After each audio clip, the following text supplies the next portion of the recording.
Bismillahirrahmanirrahim. Assalamualaikum. Hey guys, this is Shagufta and welcome my channel Learn English and Computer with Shagufta Salam. Here we will look future simple tense. So are you ready? Let's start. Before I start my class, if you didn't subscribe my channel till now, so kindly subscribe my channel and press bell icon for my latest video. क्योंकि हम इस तरीके की informative video आपके लिए लाते रहते हैं और मैं इंशाल्लाह आपको कंप्लीट टेंसेस बताऊंगी। तो फ्यूचर सिंपल टेंस में हम क्या करते हैं, देखिए वो काम जो हम आगे फ्यूचर में करने वाले हैं, आगे वक्त में करेंगे। अब वो चाहे हम थोड़ी देर बाद करें, चाहे कल करें, चाहे परसों करें या आगे जितने वक्त के बाद करें, वो हमारा फ्यूचर है। तो वो सिंपल फ्यूचर टेंस में हम एक्सप्रेस करते हैं। ठीक है जी। तो फ्यूचर सिंपल टेंस का क्या फार्मूला होगा? सब्जेक्ट प्लस विल या शेल लगाएंगे प्लस वर्ब की फर्स्ट फॉर्म प्लस ऑब्जेक्ट। ठीक है जी। तो अब देखिए विल और शेल किसके साथ लगेगा। देखिए we use shall with I and we, तो हम शेल आई और वी के साथ यूज करेंगे, बाकी सबके साथ हम विल यूज करेंगे। ठीक है जी। तो देखिए जैसे मैं आपको मिसाल दूं फ्यूचर सिंपल टेंस की, कि मैं उससे कुछ सवालात पूछूंगा या पूछूंगी। तो सबसे पहले देखिए मैं क्या है, सब्जेक्ट है, तो इसकी इंग्लिश क्या होगी? आई होगी। अच्छा, अब मैंने अभी बताया कि आई और वी के साथ शेल यूज होता है, तो फॉर्मूले में हमने क्या लगाया कि सबसे पहले सब्जेक्ट फिर विल या शेल। तो आई के साथ शेल यूज होता है, तो डेट्स वाई हम क्या लिखेंगे? शेल लिखेंगे। अच्छा, पूछूंगा, पूछने की इंग्लिश आस्क, मतलब कि वर्ब की फर्स्ट फॉर्म यूज होगी, हम पूछने को आस्क कहते हैं, तो ए एस के आस्क। आई शेल आस्क उससे, उससे मतलब समझ में आ रहा है हमें कि ये मेल की बात हो रही है, तो डेट्स वाई हम क्या लिखेंगे? Him. I shall ask him. कुछ सवालात पूछूंगा, मतलब कुछ को इंग्लिश में हम सम कहते हैं, सम क्वेश्चन। और ऑब्जेक्ट हमारा क्या है, किस पर काम हो रहा है? क्वेश्चन पे, तो डेट्स वाई हम क्या लिख देंगे? क्वेश्चन लिख देंगे। ठीक है जी। ये एक हमने सेंटेंस बना लिया फ्यूचर सिंपल टेंस का। इसके अलावा बहुत से होते हैं, जैसे कि मैं अगर कहूँ कि तुम जाओगे, तो तुम जाओगे क्यों, हम सबसे पहले तुम की इंग्लिश क्या होगी? यानी सब्जेक्ट है, यू होगी, यू। अच्छा, अब उसके बाद क्या लगाएंगे हम? विल या शेल। तो जहरी बात है आई और वी नहीं है, तो हम फिर विल ही लगाएंगे, क्योंकि आई और वी के साथ शेल होता है। आई यू विल। अब हम क्या लिखेंगे? You will. अच्छा, जाओगे को इंग्लिश में क्या कहते हैं? गो। ठीक है जी। और फर्स्ट फॉर्म गो ही है, तो हम क्या कहेंगे? यू विल गो, तुम जाओगे। अच्छा, इसके अलावा मजीद जैसे कि हम कहें तुम उसको भूल जाओगे, तो हम क्या कहेंगे? तुम की इंग्लिश सब्जेक्ट है, क्या होगी? यू। अच्छा, यू। अच्छा, विल। अब हम देखिए हमने यू सब्जेक्ट लिख दिया, विल लिख दिया, फिर उसके बाद भूलने को इंग्लिश में हम कहते हैं फॉरगेट। फॉरगेट, फॉरगॉट, फॉरगॉटन, तो फर्स्ट फॉर्म फॉरगेट ही है, तो हम क्या लिखेंगे? यू विल फॉरगेट उसको, यानी हम दोबारा हिम लिखेंगे, यू विल फॉरगेट हिम। और फिर हम नेक्स्ट बनाते हैं अब। अच्छा जी, इसके अलावा जैसे कि मैं कहूँ हम बाजार जाएंगे, तो हम क्या कहेंगे? वी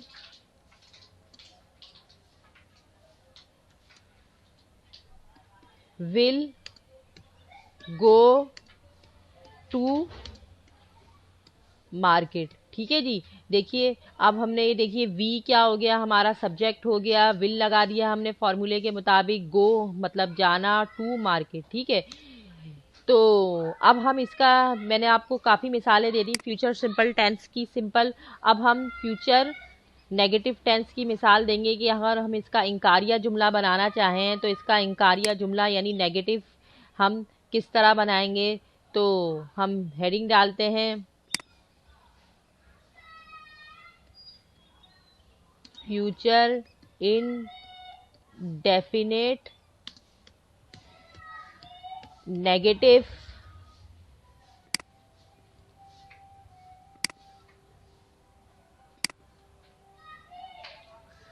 ठीक है जी। तो अब देखिए इसमें जो ये फॉर्मूला है ये बिल्कुल यही रहेगा।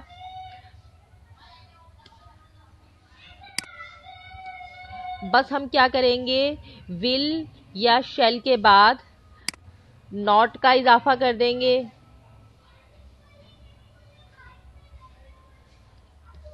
ठीक है भाई, विल नॉट या शैल नॉट हम लगा देंगे, बाकी पूरा हमारा फार्मूला वही रहेगा, यानी सब्जेक्ट प्लस विल या shall not plus verb first form plus object. अब अगर मैं इसकी मिसाल दूं आपको, तो ये मैच नहीं खेलेंगे, तो मैं क्या बोलूंगी, दे, अच्छा भाई विल नॉट, विल देखिए ना, मैंने पहले सब्जेक्ट, ये मैच नहीं खेलेंगे मतलब कि ज़्यादा लोगों की बात हो रही है, वो मैच नहीं खेलेंगे, हमने कहा दे विल, ठीक है। और फिर उसके बाद हम कार्य जुमला बनाने के लिए नहीं खेलेंगे मतलब कि हम नॉट लगाएंगे, दे विल नॉट, और फिर वर्ब फर्स्ट फॉर्म हमने लिखी, दे will not play the match.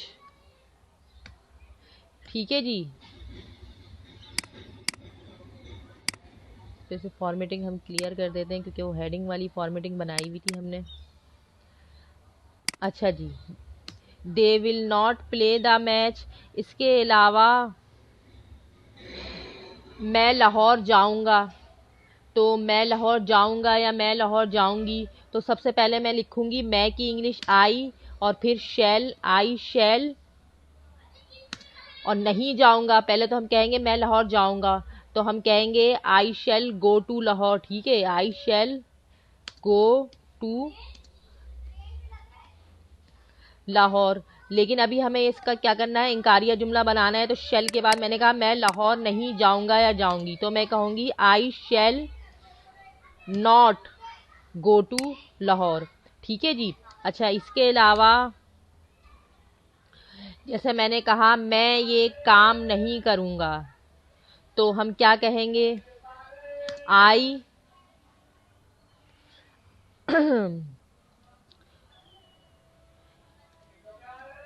I shall not, ठीक है जी, नहीं करूंगा ना, आई शैल नॉट, करने की इंग्लिश डू होती है, फर्स्ट फॉर्म डू ही है, तो हम क्या कहेंगे, I shall not do this work. ठीक है जी। अब हम इसका एंटेरोगेटिव बनाएंगे कि फ्यूचर इंडेफिनिट, यानी फ्यूचर इंडेफिनिट का सवालिया जुमला अगर हमें बनाना है तो वो हम किस तरह बनाएंगे, तो एंटेरोगेटिव की हेडिंग डालते हैं इसमें।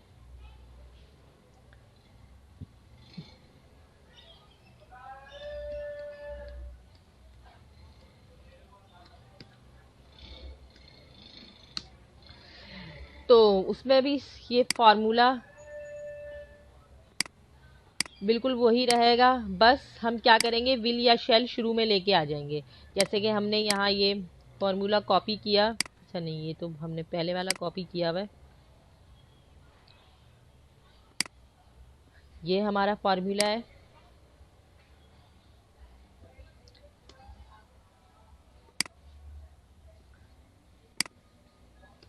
बस क्या करेंगे, फ्यूचर इंडेफिनिट, यानी फ्यूचर इंडेफिनिट का हमें इंकारिया जुमला बनाने के, सॉरी एंट्रोगेटिव सवालिया जुमला बनाने के लिए क्या करना है कि विल या शेल हम शुरू में लेके आ जाएंगे।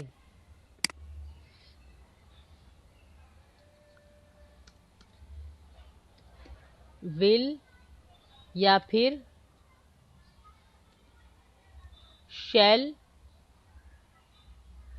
और उसके अलावा फिर हम वो ये के subject plus verb first form plus object. जैसे कि मैं अगर आपको सवालिया जुमले की मिसाल दूं, क्या वो इम्तिहान देगा, अगर मैं ये सवालिया जुमला फ्यूचर इंडेफिनिट में इंग्लिश बनाना चाहूँ इसकी, तो मैं क्या कहूँगी, क्या वो इम्तिहान देगा। सबसे पहले देखिए सीधा जुमला क्या होगा, he will give the examination, तो हम इसमें क्या करेंगे कि जो है विल या शैल शुरू में ले आएंगे, तो जाहिर बात है हम he will give the examination की जगह क्या कर देंगे, will he give the exams या एग्जामिनेशन। और ज़हरी बात है कि ये क्वेश्चन मार्क लगाएंगे हम इसमें, क्योंकि ये सवालिया जुमला है। सवालिया जुमले में हमेशा क्वेश्चन मार्क लगता है। ठीक है जी। इसके अलावा नेक्स्ट जुमला मैंने बनाया, तुम स्कूल पैदल जाओगे, तो मैं क्या कहूँगी, you will go to school on foot. पैदल जाने को फूट कहते हैं। तो पहले मैंने सीधा जुमला बनाया, फिर सवालिया जुमला बनाऊंगी कि क्या तुम स्कूल पैदल जाओगे, तो विल शुरू में ले आऊंगी। Will you go to school on foot. On foot यानी पैदल, वॉक करके, पैदल। ठीक है जी। इसके साथ भी हमने क्वेश्चन मार्क लगा दिया। इसके अलावा बहुत से जुमले हम सवालिया जैसे बोलते हैं। अगर मैं कहूँ कि तुम जो है बड़ों की इज्जत करोगे, तो मैं क्या कहूँगी, you will respect the Elder. अब सवालिया जुमला, क्या तुम बड़ों की इज्जत करोगे, तो मैं कहूँगी will you respect the Elder. ठीक है जी। इसमें भी हम क्वेश्चन मार्क लगा देंगे। अच्छा, ये तो मैंने आपको फ्यूचर इंडेफिनेट बताया, फिर फ्यूचर इंडेफिनेट नेगेटिव बताया, और फिर फ्यूचर इंडेफिनेट इंटरोगेटिव यानी सवालिया जुमला बताया। देखिए, कुछ जुमले ऐसे भी होते हैं, जैसे कि मैं कहूँ कि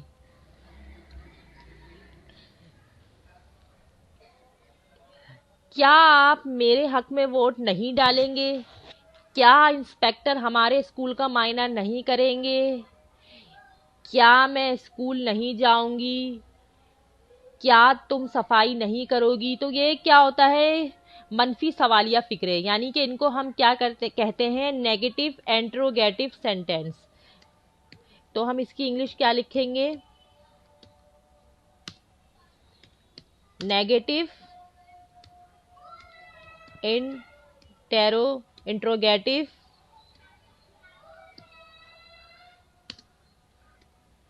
फ्यूचर सिंपल टेंस, या फ्यूचर टेंस हमने सिंपल लिख दिया। ठीक है जी। तो इनको हम क्या करेंगे, जैसे कि मैंने कहा कि क्या आप मेरे हक में वोट नहीं डालेंगे, तो सबसे पहले मैंने जो है ना इंट्रोगेटिव में, जाहिर बात है सवालिया भी है, तो ये शुरू में हमने जो है ना लिखा विल।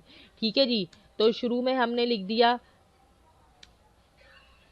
विल, फिर उसके बाद मैंने कहा, अच्छा जी, विल यू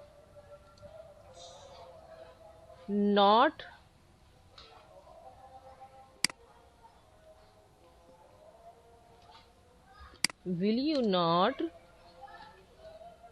कॉस्ट मतलब देना, वोट डालना, cost the vote for me.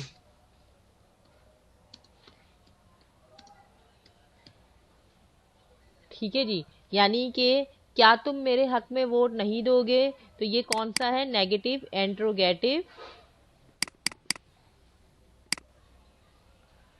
Future tense है ये। ठीक है जी। इसके अलावा मैंने क्या इंस्पेक्टर हमारे स्कूल का मायना नहीं करेंगे, तो दोबारा से देखिए वही हम पहले विल लगाएंगे।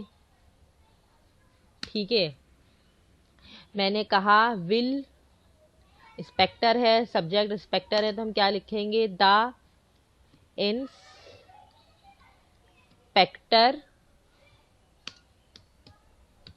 नॉट। यानी कि नेगेटिव इंट्रोगेटिव फ्यूचर टेंस में क्या होगा कि जो हमारा विल या शैल है वो शुरू में होगा। अगर आप विल लगा रहे हैं या शैल लगा रहे हैं तो सवालिया है, तो सारी बातें शुरू में होगा, और फिर हम सब्जेक्ट के बाद नॉट लगाएंगे, क्योंकि इंकारिया में क्या होता है, नेगेटिव में, कि सब्जेक्ट के बाद विल नॉट या शेल नॉट होता है। तो ये जाहिर बात है कंबाइन है, नेगेटिव भी है इंट्रोगेटिव भी है, तो इसका विल या शेल शुरू में आ जाएगा और नॉट वही सब्जेक्ट के बाद आएगा। ठीक है जी। तो हमने क्या कहा कि क्या इंस्पेक्टर हमारे स्कूल का मायना नहीं करेंगे, तो हमने कहा कि विल द इंस्पेक्टर, अच्छा मायना करना मतलब कि विजिट करना किसी भी जगह का, तो हम वर्ब क्या है, विजिट है। Will the inspector not visit the school, अस यानी हमारा, या फिर हिमसेल्फ भी कह सकते हैं हम, या अस भी लिख सकते हैं। ठीक है जी। तो I hope you will be understand. देखिए आज मैंने आपको फ्यूचर सिंपल टेंस डिटेल में बताया, फिर उसके अलावा मैंने आपको ये फ्यूचर इंडेफिनिट नेगेटिव बताया, फिर उसके अलावा मैंने आपको फ्यूचर इंडेफिनिट एंट्रोगेटिव बताया, फिर नेगेटिव एंट्रोगेटिव फ्यूचर टेंस बताया। So if you have any problem in this class, so you can ask in comments, and please don't forget like and subscribe my channel। देखिए हमें ये जो आपको tense समझा रहे हैं, तो मैं तमाम 12 टेंसेस आपको आगे समझाऊंगी, और इंशाल्लाह ताला कम्प्लीटली इंग्लिश के जो सारे कॉन्सेप्ट हैं वो मैं आपको सब बताऊंगी आगे, जितने जितने जो है मतलब कि आती जा रही हैं नई नई रिसर्च, वो भी बताऊंगी। तो हमारे चैनल को सब्सक्राइब कीजिए और साथ ही बेल आइकन पर क्लिक कर दीजिए। So remember me in your prayer. See you again. Allah Hafiz.